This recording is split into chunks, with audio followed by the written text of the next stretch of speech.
ராஜபக்சே வாழ்த்து சொல்றான். அவன் பக்கத்துல வாங்கி குடிக்கிற நாய் இங்க வந்து குலைச்சிக்கிட்டு இருக்கு. ஒரு நாய்.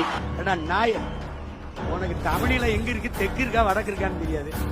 பச்சைமட்ட வைத்தியம் அண்ணன் சீமான் அவர்கள் அன்றைய தினத்தில் சொல்லியிருந்தார், அவன் என்னடா என்று சொல்லி கேவலமான வார்த்தைகளை எல்லாம் கதைச்சிருந்தார். அண்ணே எல்லாரும் நீங்க இந்தியாவில், நான் இந்தியாவுக்கு வரைக்கலன்னா ஆயுதம் கொண்டு வரையலாது, இந்த ஆயுதம் கொண்டு வரையில இருந்தா நான் உன்னை சுற்றுப்பேன்டா.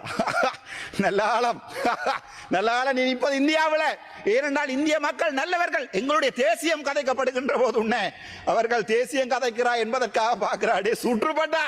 நீ வந்திருந்தீன்னா யாழ்ப்பாணத்தில் உன்னை வெடி வச்சிருப்பேன். ஆனா இப்போது இந்தியாவில் பாதுகாப்பாக இந்தியாவில் இருந்து கொள், திரள்நிதி வரும், வேண்டு சாப்பிடு, தின், மலம் களி, அப்படியே இரு எங்களுக்கு. ஆனால் எங்களுடைய இனத்தை விற்காத, எங்களுடைய வலிகளை விற்காத. எனக்கு வலிக்குது, என் அம்மா சாத்திருப்பா, என்னுடைய தந்தை இறந்திருக்கிறார், என்னுடைய தாய் இறந்திருக்கிறார், கற்பழிக்கப்பட்டிருக்கிறார், எங்களுக்கு வலியடா விற்காத. அவ்வளவுதான் உன்னோட கேட்கிறேன். தாராளமாக திரள்நிதி வேண்டு கொள், உன்னுடைய வயிற்றை நிரப்பிக் கொள்ளு, எனக்கு பிரச்சனை இல்லை.